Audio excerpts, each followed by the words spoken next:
Our second lesson regarding blood is on blood pressure.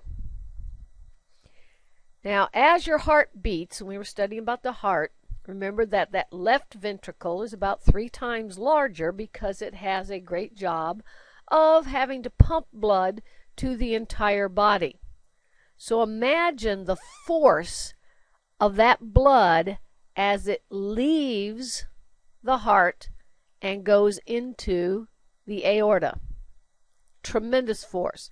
That's why the wall of the aorta is really thick, and it's also why the walls of arteries are thick.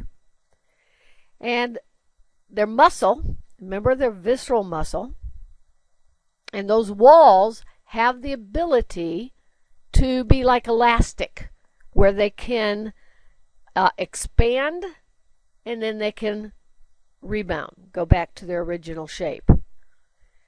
So as that blood hits the wall of the aorta, it's going to cause that aorta, that part right there, to expand.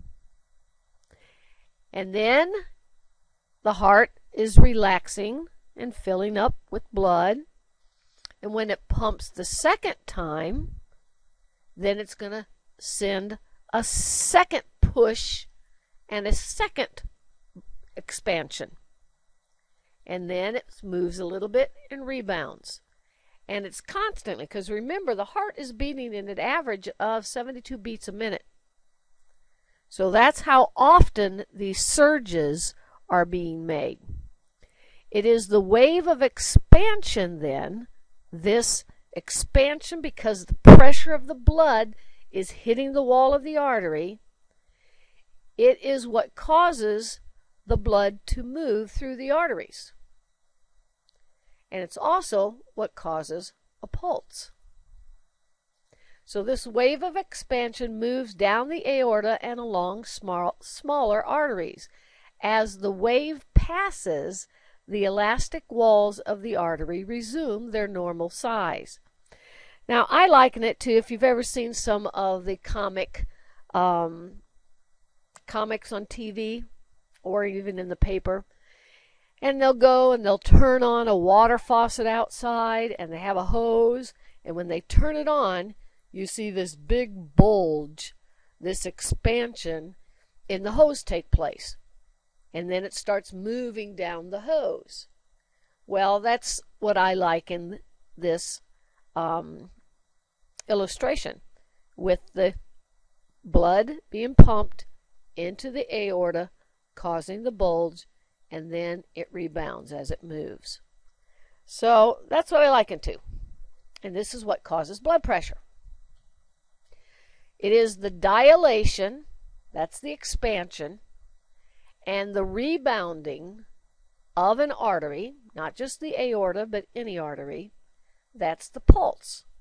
And when you feel those little, boop, boop, boop, go by, when you're feeling an artery, you're feeling the pulse. What caused the pulse? The pressure of the blood hitting the wall of the artery. Because the pressure is not very great in a vein, that's why they have to have valves. It's also why arteries do not have to have valves. The vein has a lot slower velocity of blood, not as much pressure. Why? Because all those blood cells had to slow down going through capillaries. And so there is no pulse. When you're feeling a vein, you're not going to feel that dilation of that blood vessel because it's not going to be there. So there is no pulse in a vein because the force of the heart contraction has been absorbed by blood flowing into the numerous capillaries. That's where it slowed down. The velocity of the blood flow is not uniform, and we talked about it. It's greatest in arteries, and of course it's going to be changing as it gets down to arterioles, and then through capillaries it's going to be very slow, the slowest, and then it goes into the venules and eventually into the veins, and it'll speed up a little bit, but not enough to cause a pulse. So blood pressure, the definition of it, is the pressure of blood against the wall of an artery, which causes the pulse. It is the same pressure that causes the pulse. The blood pressure can be measured. Now, this is kind of a funny name. You just probably call it a blood pressure machine, but it actually has a name that you need to know. So I want you to practice saying it. Look at it. Sphygmomanometer. So it really sounds out like the syllables. Sphig is kind of the funny one. Manometer. Sphygmomanometer. And that's the blood pressure machine. When you get your when you get your blood pressure taken, whether it be by the cuff, like in the doctor's office, or by a machine, it's going to give you two numbers, such as, 110/75. Those are two different kinds of pressures. The top number is what's called the systolic pressure, or systole. And that's the blood pressure when the heart is contracting. The bottom number is when the heart is relaxing, and technically what's happening during that time is all the chambers are filling up with blood again so that they can pump. That's called diastolic pressure, distally. So normal blood pressure, the systolic pressure, is 120/80. That's the diastolic. So it's written as a fraction. The top number usually is going to be larger, should be larger than when the heart's resting. Now, some other doctors will, just like Dr. Oz, he doesn't like to have the average at 120/80. He does 110/70. But most places that you look will say 120/80 is normal blood pressure. Now let's look at high blood pressure. When the top number is 150, remember that's when the heart's pumping. That systolic pressure, if it is 150 or higher, you have high blood pressure. It doesn't have to be that both numbers are higher.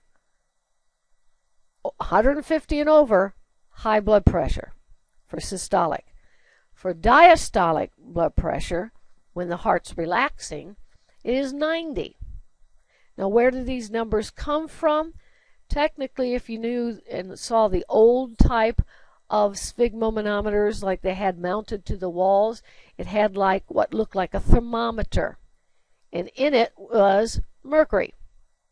And that mercury would rise or fall according to the blood pressure. And so that's where they get the mm. It technically was like 150 mm over 90 mm. Now we just kind of call it 150/90. Now look at the bottom statement there. If your systolic pressure rises to 200 or above, you better rush to the hospital. That pressure is so great that it could burst an artery, rupture it, which then would be hemorrhaging, and you could easily die. So it's important to take care of your blood pressure and to know what your blood pressure is.